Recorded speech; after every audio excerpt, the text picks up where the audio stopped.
그러면 임신된 그 총 12주에 걸쳐서 태아가 어머니 모태에서 형성이 됩니다.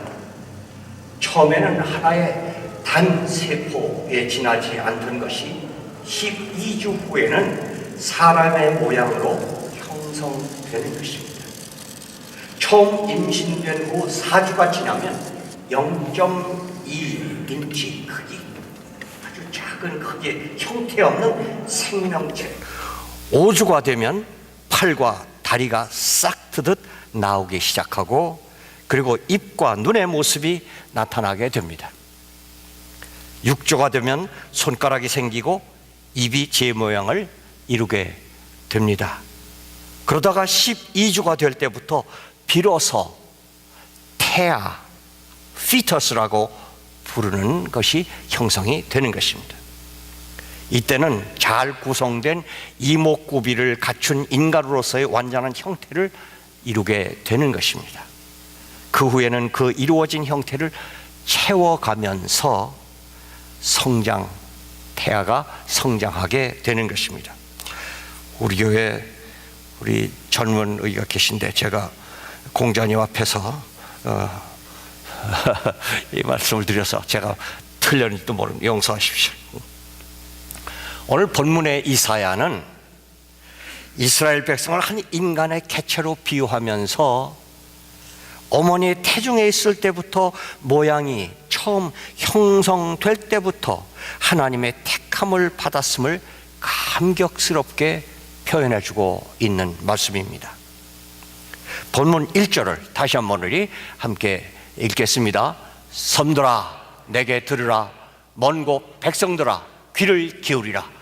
여호와께서 태에서부터 나를 부르셨고 내 어머니의 복중에서부터 내 이름을 기억하셨으며, 이것은 태아로서 형태가 생기기 시작할 때부터 하나님의 특별한 목적을 위하여 하나님이 나를 택하셨다는 놀라운 자기 발견의 믿음입니다.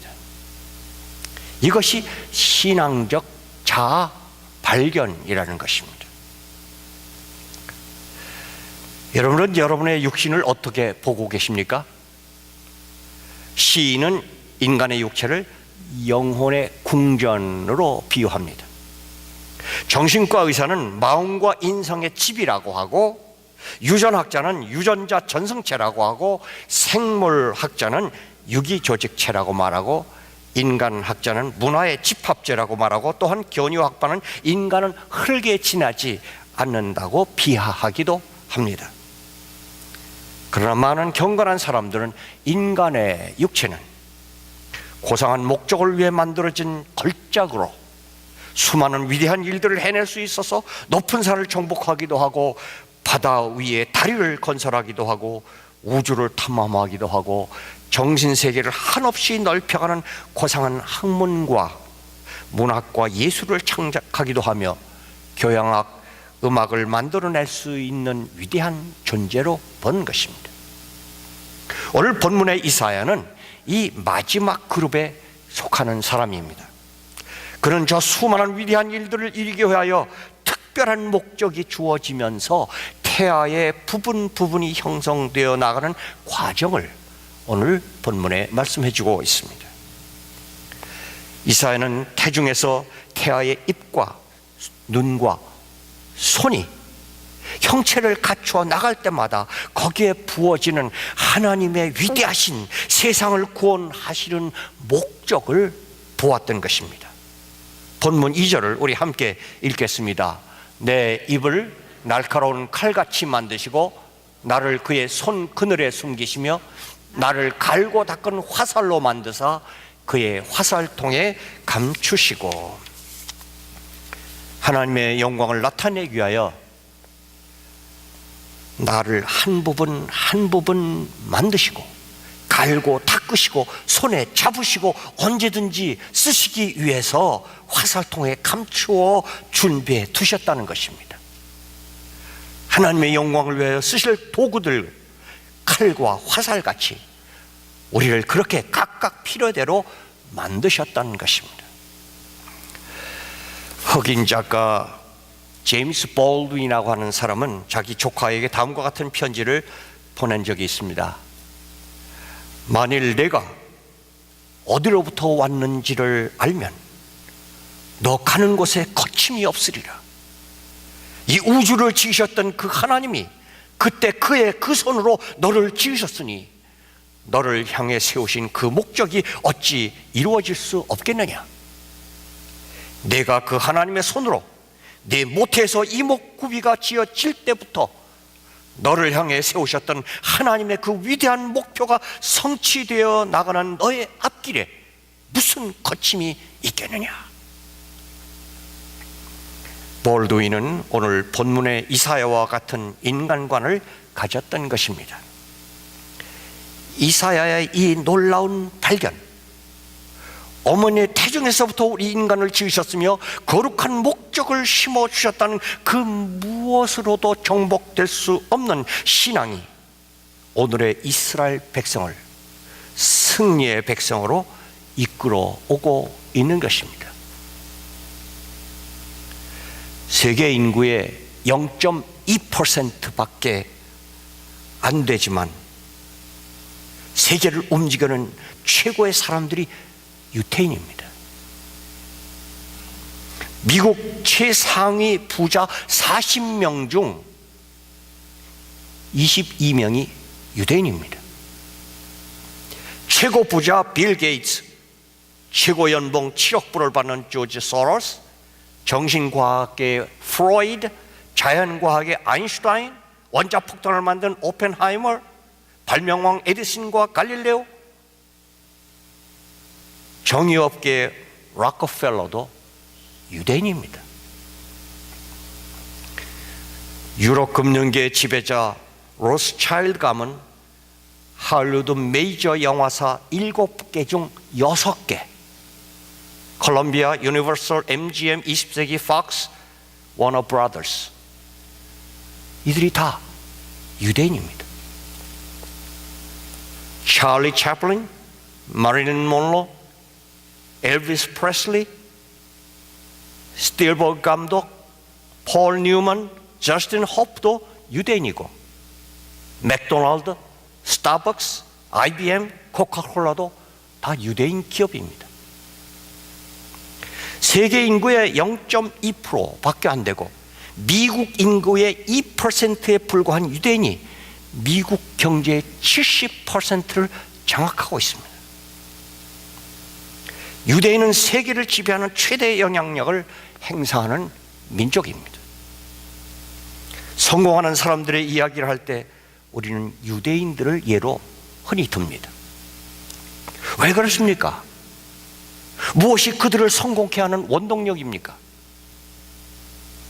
그것은 오늘 본문의 이사야가 선언한 것처럼 하나님이 자기들을 모태로부터 선택하셨다는 이 신앙의 힘이 이 민족을 이렇게 만들었던 것입니다. 유대인뿐이겠습니까? 만일 우리도 이러한 거역할 수 없는 확신을 가지게 된다면 우리의 일생은 새로운 힘을 얻고 새로운 빛으로 밝아질 것입니다. 어느 시골 농부가 따분한 농사일 말고 다른 일은 없을까 생각하면서 먼 하늘을 바라보다가 문득 구름이 자기에게 무엇인가 암시해 주는 것 같은 생각이 들었습니다. 구름을 보니까 GPC라는 글자처럼 보였습니다. 아, GPC, Go Preach Christ. 아, 나보고 목사가 되려는 건가 보다. 그러고 가서 목회를 시작했습니다. 그러나 비참하게 실패하고 말았습니다. 그래서 마지막 설교를 하면서 성도들에게 그 이야기를 했습니다. 그랬더니 한 신도가 나중에 목사를 찾아와서 이렇게 속삭이더랍니다. 목사님, 그 GPC는 Go Plow Corn, 가서 옥수수 심어라, 그런 뜻일 것 같습니다. 그 이 사람이 가서 다시 농사를 지어 옥수수의 대가가 되어 대성을 했다는 이야기입니다. 그렇습니다. 우리가 모태 조성될 때부터 우리에게 주신 목적을 이루기 위하여 우리가 하던 일을 갑자기 바꿀 필요는 없습니다. 하던 일을 그대로 계속하면서도 다만 그 일을 하는 목적이 달라져야 합니다. 전에는 옥수수 농사를 목적이 경제생활을 윤택하게 하는 단순한 목적이었지만 이제는 같은 일을 해도 하나님의 영광을 드러내는데 목적을 가지고 하게 되었다는 것입니다. 이제부터 우리의 삶은 하나하나가 오직 하나님의 영광을 위한 이 한 가지 목적으로 우리가 하던 모든 일들이 그 목적을 집중적으로 향해 가야 하는 것입니다. 우리 본문 3절을 함께 읽겠습니다.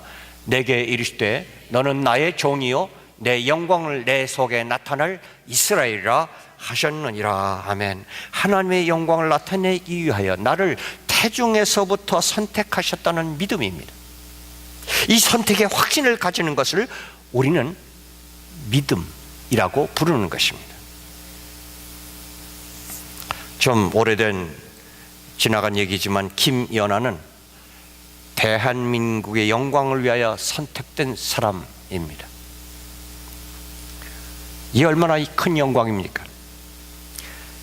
장미란, 박지성, 조수미, 장한나, 최경주, 신지혜, 유현진, 추신수, 이들은 대한민국의 영광을 위하여 각기 자기 분야에서 선택된 사람들입니다. 이 얼마나 큰 영광입니까?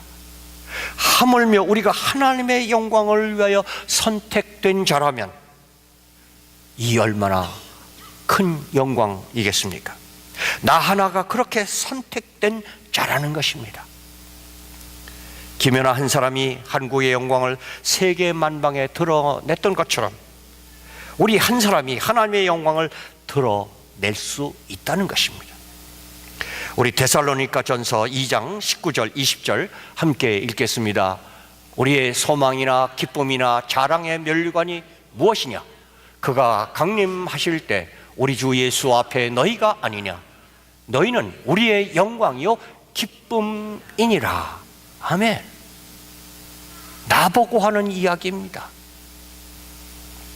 우리가 하나님의 영광이 된다면 이것을 뒤집으면 나 하나가 하나님의 영광을 가릴 수도 있다는 것입니다.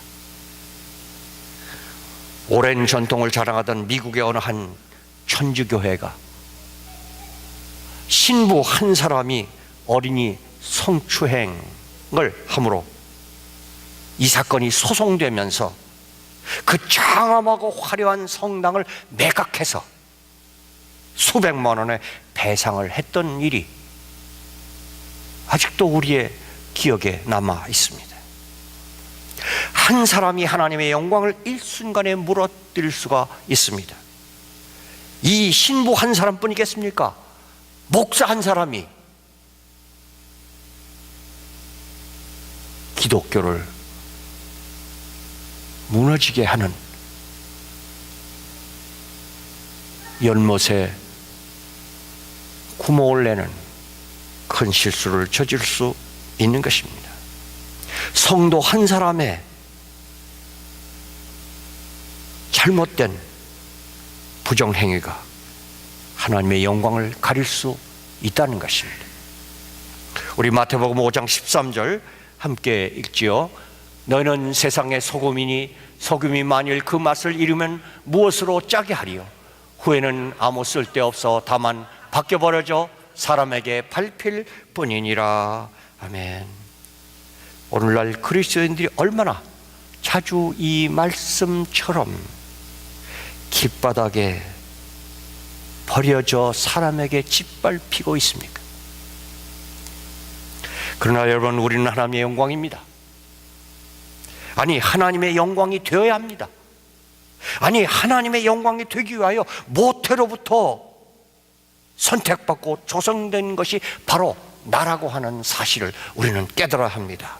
마태복음 5장 14절에서 16절 함께 읽겠습니다. 너희는 세상의 빛이라.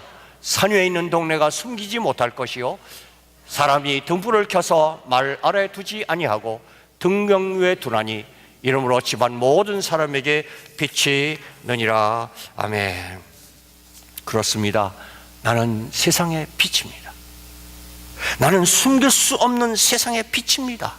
그러므로 그 빛을 비추면 하나님이 영광을 받으실 것입니다.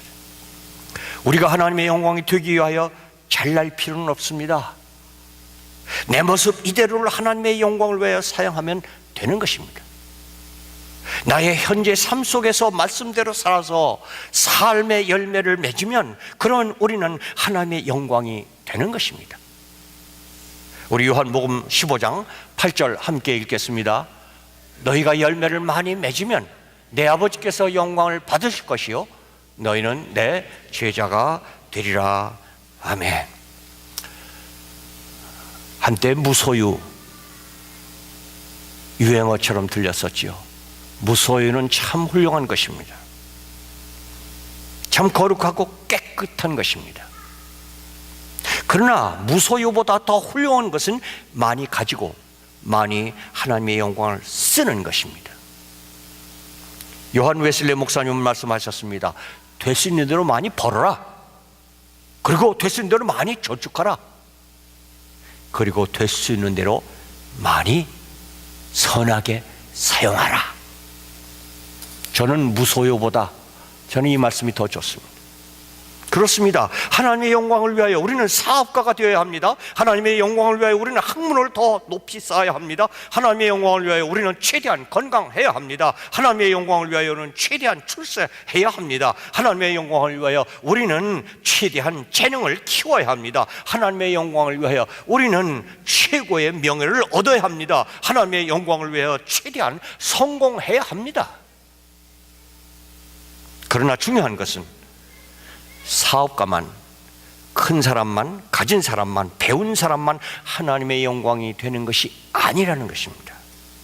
가난한 사람은 가난한 대로, 부유한 사람은 부유한 대로, 지식인은 지식인대로, 범인은 범인대로, 건강한 사람은 건강한 사람대로, 병약한 사람은 병약한 대로, 그대로 누구든지 그 모습대로 하나님의 영광이 될 수 있다는 것입니다. 여러분 혹시 닉 부이치치를 만나보셨습니까? 전 만나봤습니다. 테트라 아멜리아라고 하는 증후군으로 그는 태어날 때부터 팔과 다리가 없이 이 땅에 나왔습니다. 그는 마치 절구통 위에 머리만 붙여놓은 것과 같은 너무나 심각한 지체 장애자입니다. 그러나 그가 환한 웃음으로 젊은이들을 향하여 당신들은 특별합니다. 당신들을 하나님의 형상을 닮아 하나님의 영광을 나타내기 위하여 모태로부터 선택받은 사람입니다. 닉 부이치치가 멀쩡한 청년들을 향하여 그렇게 외치고 다닙니다. 세계를 누비고 다닙니다. 호주 사람인데 세계 방방곡곡에 다니며 당신들은 선택받은 사람이라고 외치고 있습니다. 젊은 사람들은 그를 만나는 사람마다 감동을 받고 새로운 하나님의 부르심에 응답하는 것을 볼 수 있습니다. 이 사람은 자기 모습대로 하나님의 영광을 드러낸 것입니다. 이 사람이 그렇다면 우리는 어떻습니까? 우리는 우리의 모습대로 하나님의 영광이 될 수 있습니다. 저는 미국에 이민 와서 여러 가지 일을 하면서 생활 적응을 하였습니다. 주유소 펌프맨으로부터 시작해서 구두가게 점원, 마켓 스탁맨, 그리고 선반공 등의 일을 거쳤습니다. 특별히 선반공으로 일할 때 하루 종일 조그만 기계 부속을 깎으면서 손도 많이 다치고 참 제 신세 타령을 하며 내가 이러고 미국 왔나, 많이 참으로 불행한 그런 나날을 보내고 있었습니다. 그러다가 어느 날부터인가 내가 만드는 그 기계가 바로 의료기기로 죽어가는 사람을 살 수 있다는 새로운 발견을 하고부터 나는 하나님이 창조한 그 생명을 살리는 한 부속을 지금 만들고 있다고 하는, 내가 부속품을 정확하게 만드는 것이 사람의 생명을 살려낼 수 있다. 나는 하나님이 만드신 생명을 위하여 지금 일하고 있다. 나는 하나님의 동역자다 하는 자기 인식을 가지고부터 그 일이 보람이 생겼습니다. 그리고 즐거웠습니다. 휘파람 불며 선방공을 했습니다. 가정에 와서도 날마다 찬송이 넘치고 감사가 넘치고 아내에게도 부드럽게 대하게 되었습니다. 우리는 지금 있는 자리에서 지금 하고 있는 일을 계속할 것입니다. 그러나 우리는 일하는 목적이 새로워져야 합니다. 하나님의 영광을 위하여 일하는 목적을 가지고 일해야 합니다. 그래서 회사에서는 회사원의 모범이 되고, 가정에서는 가족의 모범이 되고, 학교에서 학생들의 모범이 되고, 친구 사이에서 친구들의 모범이 되고, 사회에서 사회 구성원의 모범이 되고, 동네에서 동네의 모범이 되고, 나라에서 백성의 모범이 되고, 교회에서 성도들의 모범이 되면 우리는 하나님의 영광이 되는 것입니다. 다시 말씀드립니다. 우리는 모태로부터 하나님의 영광을 위하여 지음받은 자들입니다. 그래서 베드로는 우리들 향하여 이렇게 말씀하셨습니다. 베드로 2장 9절을 함께 읽겠습니다.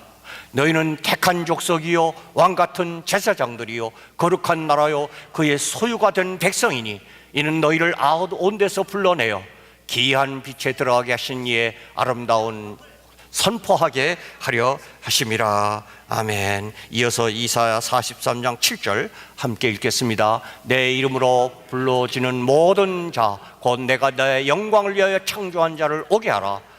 그를 내가 지었고 그를 내가 만들었느니라. 마지막으로 이사야 60장 1절입니다. 일어나라 빛을 발하라. 이는 내 빛이 이르렀고 여호와의 영광이 내 위에 임하였음이라. 아멘. 잊지 맙시다.